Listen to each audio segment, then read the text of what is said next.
मला वाटतं की परफॉर्मर्स असतात आणि ऍक्टर्स असतात असं मला खूप वाटतं. आणि परफॉर्मर्सला पर्सनॅलिटी ऍक्टिंग असा एक शब्द आहे, दुबईजी शब्द तो वापरायचा. पर्सनॅलिटी ऍक्टिंग, माझी जी पर्सनॅलिटी आहे तीच माझी ऍक्टिंगची स्टाईल आहे. तो परफॉर्मर आहे.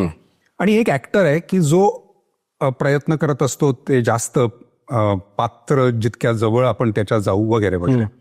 आणि जो परफॉर्मर असतो त्याला लोक सुद्धा हेच बघायला जातात की मला ती स्टाईल आवडते. मला देवानंद साहेबांची स्टाईल आवडते, मला राजेश खन्ना साहेबांची स्टाईल आवडते, मला प्रशांत आपला दामले त्याची स्टाईल तो बघायला जातो. आणि त्याला जेव्हा ते दिसतं त्यावेळेला त्याला आनंद होतो की हा मला हेच बघायला मी आलो होतो.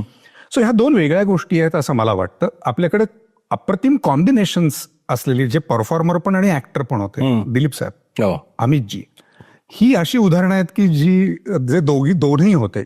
हवं तेव्हा परफॉर्मर, हवं तेव्हा ऍक्टर, हवं तेव्हा दोन्ही एकाच सिनेमात तुम्हाला वेगवेगळे बघायला मिळेल वगैरे वगैरे. मला घाणेकर परफॉर्मर वाटतं.